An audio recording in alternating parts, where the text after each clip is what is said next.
Hello, YouTube. This is the Gentleman Scholar. Let me sit up a little bit. Ugh. Set that up a little bit more. 2 videos in one day. Is the universe going to end? Anyway, went and did some errands today. Went down to City Hall to drop off my car registration fee. Do it personally so the USPS wouldn't lose it. And I decided to, I had some stuff with me I gathered up from Bill Bill's stuff that I'm not going to use again. So I gathered up a couple things and I was going to drop them off at Savers. Excuse me. And that's Bill, by the way, up on top. That was on the ferry back from Nova Scotia. Taken from a photo. An artist I know did a pencil drawing from it. Yeah, so I said, okay, we're just going to drop it off, and then we're going to check the office supplies to check for any cheap blank notebooks, and then we're going to go. And of course, I get in there, and I had to start checking out books, and then slowly but surely, I started finding books to buy. And so yeah, hence another book haul. Now, I'm going to preface this by saying, for those of you, for those booktubers out there, and the 2 that I know as friends through this channel, Cams Campbell Reads and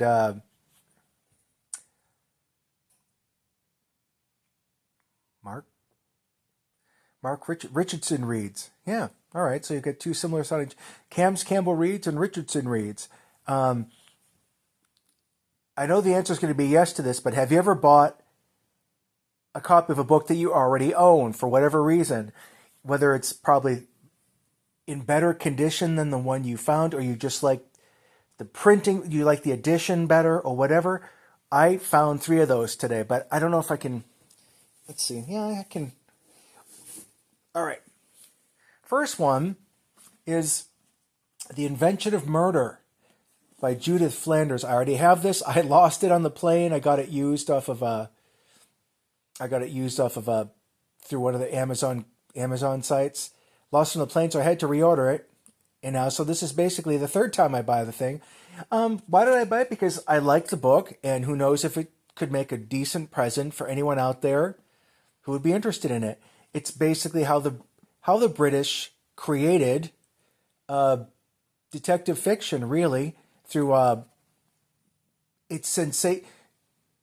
they created police departments for one thing, and they also created constables and law enforcement agencies over in England, and they also created detective fiction because the Brits really, really like sensationalistic crime stories. And so basically it was a matter of fact and fiction kind of outracing each other to create the detective genre through different scandals and scares throughout the centuries. There's a huge poison scare, I want to say in the early 1800s. And the broadsheets just went crazy with it. And it didn't matter if it was true or not, but the public was informed by it. So here it is. Really enjoyed this book. So I'll put that aside. I'll send it off as a gift to anyone. Yeah, I got it basically before I knew who I was going to give it to, type thing. So let's see. What else do we have here? I found this, of course. I went to my sister. I kept telling her how great Larry McMurtry's Lonesome Dove was. So she asked for the book specifically yesterday. So I made sure to bring it over today. And I told her with Lonesome Dove, it's kind of a moseying prose. You kind of have to. He gets into the head of his character, so you just kind of have to mosey along with him as he basically explores life through these characters' eyes. So I found this, Larry McMurtry books. It's basically a memoir book about, the books that he's read over the years. So I really dig him as a writer. And it's also very telling to tell you that Larry McMurtry is a manic depressive. Goes through extreme high and lows. And if you know his writing, you can kind of tell. And especially like I mentioned before. No, I mentioned to somebody before. Yeah, I think it was I sent a message to Mark. His a lot of his books, the violence is very capricious and very sudden. Now I know the West was a very dangerous place, but by the time you get to Streets of Laredo, the fourth book in the Lonesome Dove tetralogy or quadrilogy or whatever you want to call it, the body count is higher than some horror movies, and they're not even particularly violent deaths. A lot of them happen off screen, but it's just a very, very capriciously violent turn that life takes that steals the people we love away from us. And I mean, it was almost to the point when I was like, okay, we get it, Larry. Life is capricious. Life is nothing's permanent. We understand. I guess it maybe was to underscore the villain he had in that book, Joey Garza, who rivals the Joker as far as morality goes, and as far as the banality of evil goes. Found this, I really could not resist it. I mean, look at this brick. I already have it in a smaller version. I first read this book about 10 years ago. And I don't know why I didn't read it before. I think I had quit reading Stephen King right around Pet Sematary when I was just getting tired of the formula. You know, like some family moves into Maine, weird things start happening. And by that time I was just kind of tired of the formula, so I stopped reading to miss this book about 3 or 4 years later. And this is basically a love child between Ray Bradbury and H.P. Lovecraft, and it's probably one of the greatest books he's ever written. It really is about the innocence of childhood. And I said to myself, if you ever want to get me down, if Pennywise ever wanted to get me down in that sewer by tempting me, it's like, Gary, I've got books down here. We all read down here. So that's how he would have gotten me. I think it looks like this was reissued to coincide with the movie that came out, like I want to say about a decade back. It came out in 2 parts. And while it was very, very good, it kind of lacks a lot of the nuances the books had, especially how time works and how time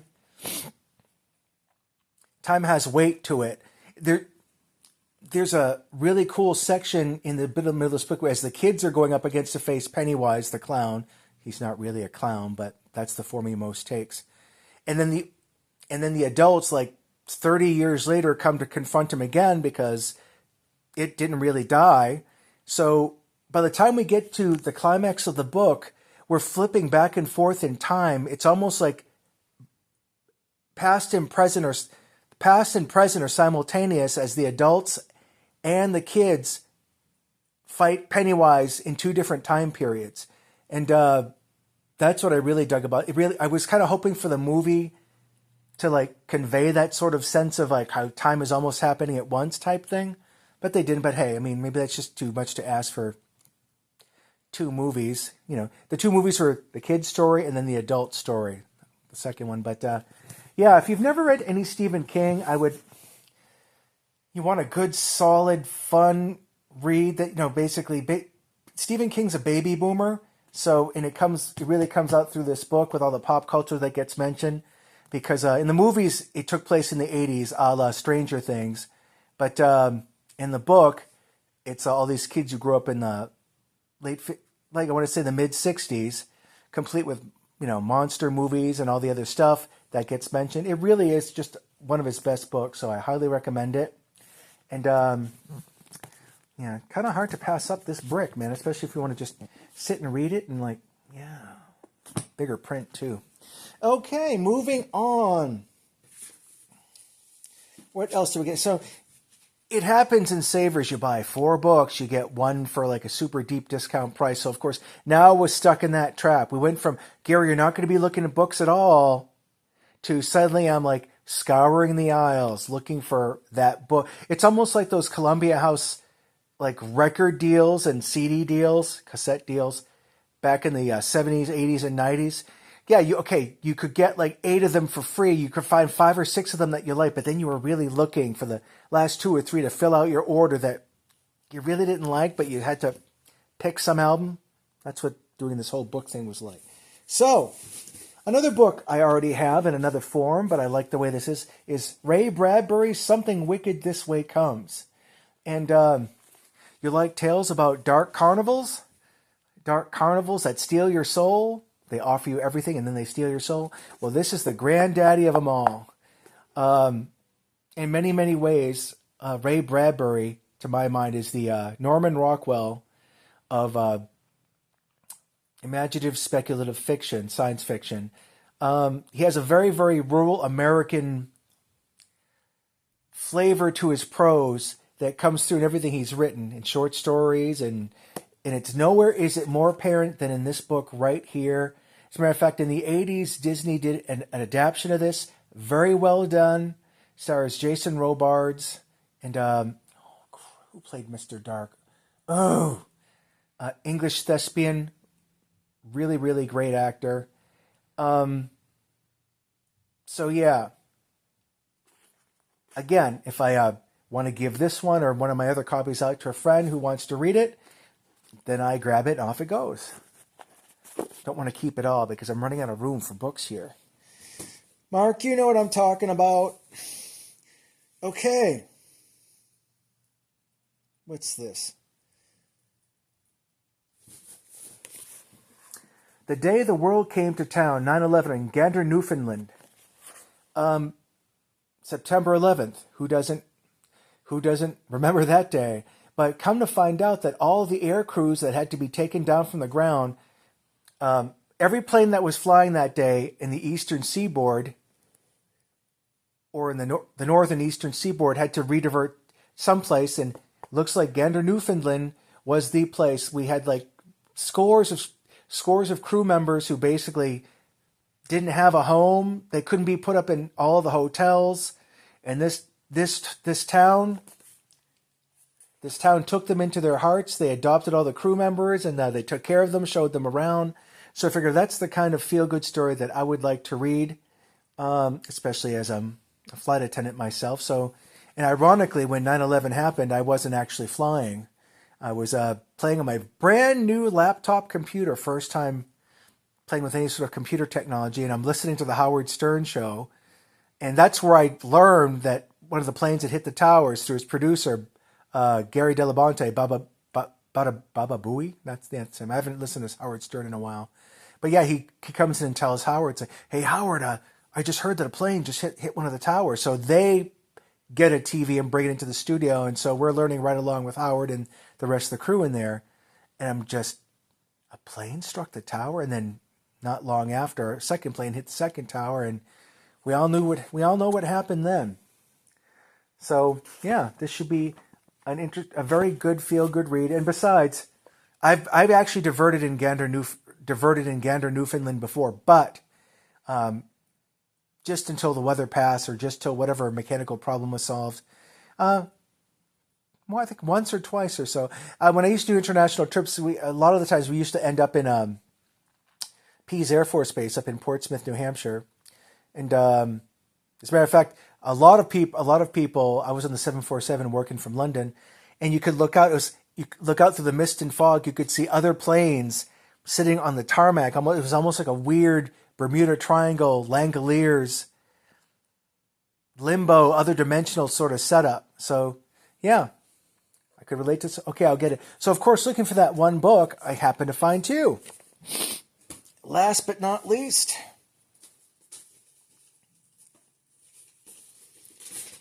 we've got Nella Last's Peace, The Post-War Diaries of Housewife 49. It's basically an English housewife post-World War II, basically keeping a diary through austerity Britain. And of course, I'm a big fan of all things British, so of course, kind of have to get it. And believe me, I tried to talk myself into putting some of these books back, but we all know how that works out. And as I look into the bag, I can see here, I'm also showing the other stuff that I bought. As you know, I'm into comics.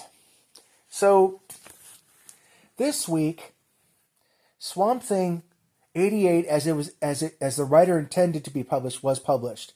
Swamp Thing, back in the '80s, was written by Wonderkind's Alan Moore. And he's the guy that I think I mentioned in my last video. He gave you Watchmen. He gave you V for Vendetta. And he's just a stellar writer. And then after he left, they wanted to keep the sophisticated horror vibe going. So they had Rick Veitch continue to do the book, and he could write and draw. So it was a double threat. But the thing is, Alan Moore, in one of his stories, sent Swampy could grow himself out of other material on Earth. Like he could let a husk die over here and then regrow another body in South America, say. And there's a storyline where he got blasted off of Earth, and that was Alan Moore's excuse to basically play in DC's science fiction universe. Swamp Thing ended up on Ron, for example, where Adam Strange lives. That's pretty much all I remember. And in Ronian, apparently Swamp Thing is Smallshigger. But Rick Veitch kind of ripped him off in the sense that rather than traveling through outer space, Swampy now gets blasted into time. And of course, I'm a time travel freak, so this was my favorite. This is my favorite arc in Rick Veitch's whole run. As Swampy was going back into, he would meet all these heroes from DC Comics, like Tomahawk, Two Gun Kid, and every time he'd go back in time, it was almost like a River Song, Time Traveler's Wife type of thing. They would mention Swamp Thing, like, "Oh yeah, we just saw you. Like, my grandfather saw you." And Swampy's like, "I haven't met anyone back in the Revolutionary War yet." Well, they remember him because in the wrong order of time, because Swampy hasn't shown up there yet. But the characters are moving forward in time, so they remember him. Anyway, the arc was going to end with him meeting Jesus Christ, known as the Nazarene. And of course, DC Comics got cold feet. They didn't want the negative mail, so they canceled. They basically told Veitch that no, we're not doing that lesson. You better come up with. We're not doing it. We're not publishing it. So Rick Veitch quit over it because I've always wanted to see how Swamp Thing would deal with talking with Jesus, the Messiah, and to see his take on it. So now we finally get to read it. And I hope, by the way, they publish that entire time travel arc, because I would like to read the whole thing again, of course, with both endings, the wussy puss out ending and this one. This one. Another one I got was a one-shot called Truth, Batman, Wonder Woman. Jeff Loeb is a great writer, and Batman by himself I'm kind of not a fan of anymore, just because he's so insufferable. But Batman playing off of Princess Diana, a.k.a. Wonder Woman, I'll give that a whirl. And I don't collect a whole lot of comics, like I used to, but if something catches my interest, I'll pick it up just to see it, and then I'll sift through those comics later and see if I'm going to keep them. And there you have. Oh, one last thing while we're at it. The Last of Us. It's a miniseries on HBO based on a video game, no less, and it has some very heart-rending moments. It's a post-apocalyptic sort of deal. Pedro Pascal, who was in The Mandalorian, stars in this. I heard lots of great things about it, but I never saw it because I don't have HBO Max, because I can't afford to watch every single one of the streaming channels. So when I saw this available for like $14.99, it's like 9 episodes in it. Done deal. Had to get it. So yeah, books are my kryptonite. Pennywise would lure me down in the sewer by tempting me with books, as stated before. Anyway, thank you very much for watching. Going on 20 minutes, so I thank you for your time. Thank you for the nice comments on my last video about creativity. I do try to write every single day. Sometimes I experiment with fiction or very thinly veiled fiction. But fiction is a lot of work, because you're going to have to take real things and then mold them into something fictional and make it work as a story. And that's a lot of work, and I'm lazy.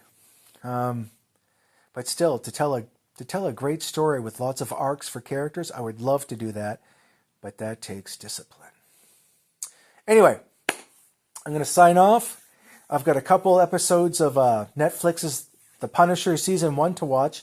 I recommend that. It's not blood, guts, and violence like you'd see in the comic. It takes a political thriller sort of political thriller slash what's what I'm looking for, conspiracy vibe to it, which really, really works. There's one more season after that, and of course, he's also showed up in Daredevil Born Again. He's also going to be showing up in Spider-Man, Brand New Day, I believe it is. Is it Brand New Day? Brand New Home? It has home in the title, or Brand New, I don't know. But anyway, Frank Castle, the Punisher, is going to be in it as a guest shot. It's all one. The Marvel Universe is one whole cohesive universe, which I dig. I love shared universes. And that's it. I've blathered on enough. Take care, folks. Have a good one. Keep on reading.